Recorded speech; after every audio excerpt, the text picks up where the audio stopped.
Selamat malam para pemirsa. Perkenalkan, namaku Robi.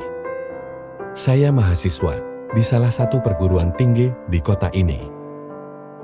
Saya akan menceritakan kisah-kisah asmaraku dengan Anjani, adik kepala desa di tempatku KKN. Saya bercerita sambil mengendarai mobilku ini. Kisahnya kuawali dari kami berangkat KKN dari kotaku ini menuju desa Bangunjaya. Letaknya 8 jam dari kota kami. Kelompok kami ada 7 orang, kami diinapkan di rumah Bapak Kudin. Bapak Kudin adalah kepala desa. Saya satu kelompok dengan cewek paling seksi di kelasku, namanya Silvi.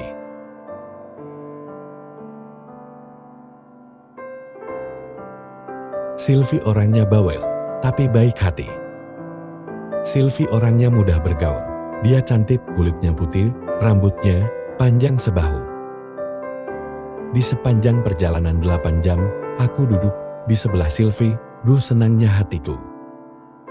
Kulit lengannya yang putih dan halus sesekali menempel di lenganku. Aduh, rasanya membuat jantungku berdebar kencang. Jujur, aku suka.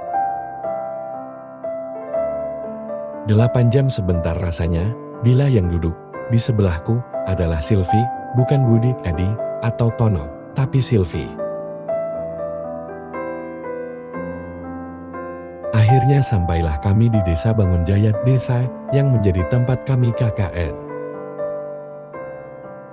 Bapak kepala desa sudah ada di depan rumah. Beliau ramah menyambut kami bersama istrinya. Kami diajak ke ruang tamu. Kami ngobrol. Ada rasa nyaman di desa ini, orangnya ramah-ramah. Tiba-tiba ada gadis cantik masuk, membawa air teh hangat untuk kami.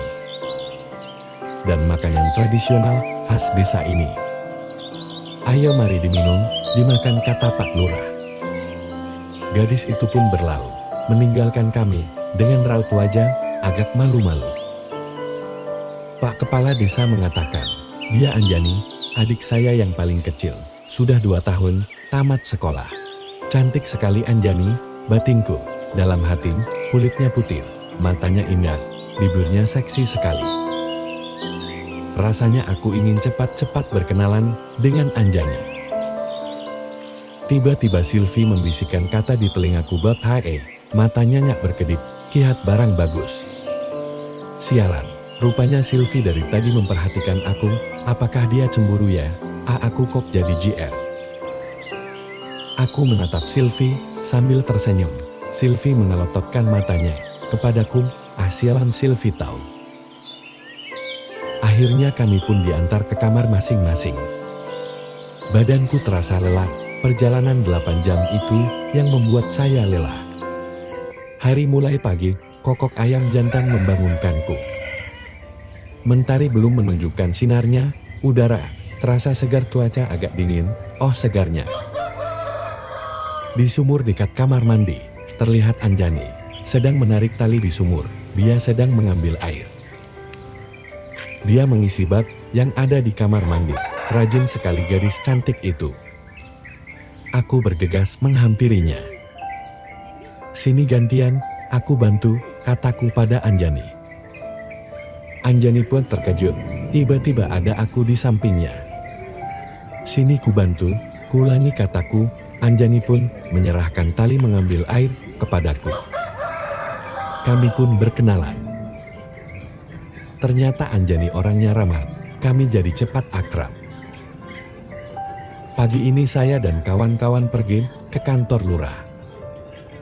Kami pergi naik sepeda ontel, sepedanya sudah tua, catnya mulai kusam, tapi masih enak dipakai. Silvi minta aku bonceng, sepanjang jalan kami bercanda. Silvi enak diajak cerita. Sesekali dia mencubit pinggangku bila aku goda dia. Sore ini kami kembali ke rumah Pak Lurah. Silvi masih aku bonceng. Masih seperti tadi pagi, kami asik bercanda. Tiba-tiba Silvi berkata, wah, nampaknya kamu naksir ya sama adik Pak Lurah. Adik Pak Lurah cantik loh, kata Silvi menggoda. Enggak. kataku sambil tertawa, walau batinku berkata, ya iya kan dia cantik. Batinku, mungkin Sylvie cemburu padaku. Cemburu ya, godaku pada Sylvie. Lagi-lagi Sylvie mencubit pinggangku, dia hanya tertawa kecil. Saya yakin, pasti Sylvie suka padaku. Ini hari kedua, masih seperti hari biasanya.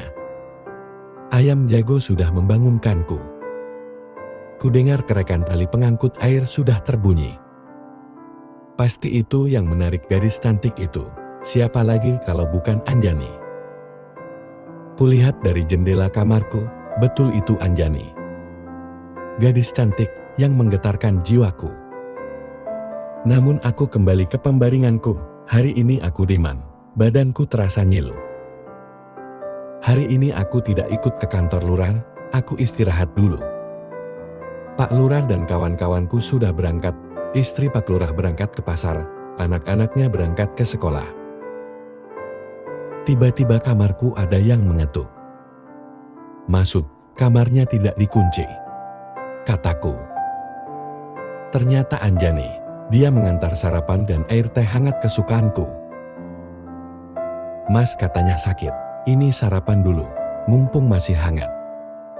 Aku menyuruh Anjani duduk menemaniku.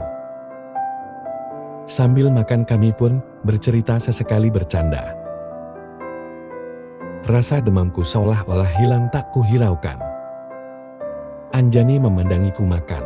Dia berkata, "Nak enak ya masakannya?" Tanya Anjani. "Enak, siapa yang masak?" Tanyaku, "Saya mas," kata Anjani. "Wih, sudah cantik, pandai memasak lagi," pujiku pada Anjani. Anjani pun tersipu malu.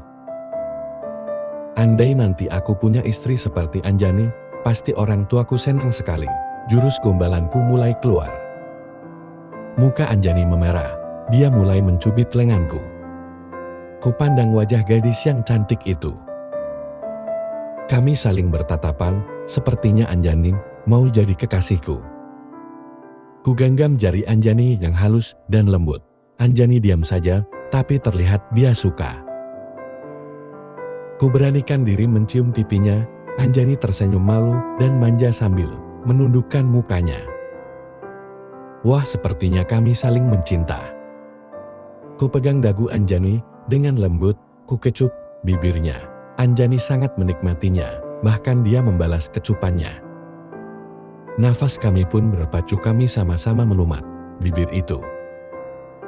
Tangan kembut Anjani meremas-remas rambutku, kami bercinta. Kami lunglai, tapi nikmatnya luar biasa.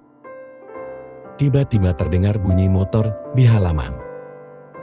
Anjani cepat-cepat memakai pakaiannya, begitu juga saya. Tiba-tiba Bu Lurah sudah nongol di depan pintuku. Di sebelahnya ada Anjani. Anjani tersenyum padaku sambil berkata, "Sakit ya mas?" Seperti tidak ada kejadian apa-apa denganku.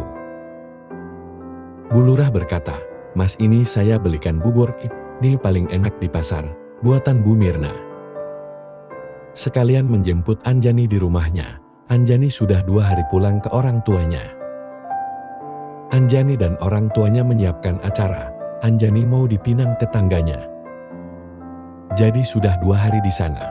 Saya suruh ke sini karena mau ambil barang tambahannya. Dek, jantung saya mau kopot rasanya. Bumi terasa berputar, pandanganku kabur, dan saya pingsan. Setelah saya bangun, saya bertanya dalam hati. Siapakah wanita yang ambil air untuk kamar mandi? Siapakah wanita yang bertumbuh dengan saya? Tolong pemirsa bantu saya. Demikian cerita dari saya, dan tunggu sambungan dari cerita ini. Saya akan suka bila pemirsa mengomentarinya. Dari saya, Nick Carter.